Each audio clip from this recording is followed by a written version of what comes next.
Mail করতে বলেছে আমাদের, ডায়মন্ড হারবার বললো যে ওপেনিংয়ের ছবি দিয়েছে, মেল পাঠাতে ওরা আলোচনা করে এটা জানাবে যে কীভাবে করবে, খেলবে খেলবে। আজকে মিটিংয়ে মোহনবাগান এবং মামাবাটের উপস্থিত ছিল, তার মধ্যে মামাবাটের সাথে ফোনে কথা হয়েছে, ওরা কাল পরশুর মধ্যে হয়তো জানাবে ওদের যা বক্তব্য আছে, আপাতত এই স্টেটাস। এবার দেখা যায় কিন্তু এই মোহনবাগান মানে আপনারা তো সবাইকে পাঠিয়েছেন, মোহনবাগানকে ধরেই রেখে। আমি যতদূর শুনলাম মোহনবাগানের যে দেখে হি ইজ অন লিভ, তাই আসতে পারি।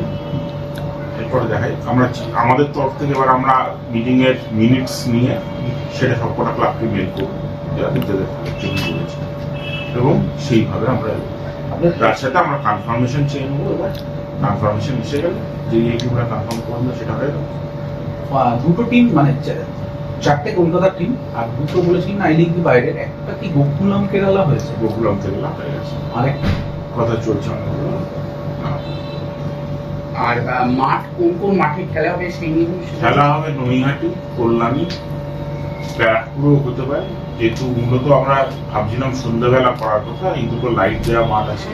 এছাড়া কিশোর ভারতী এবং ফাইনালটা হবে ফাইনালটাই।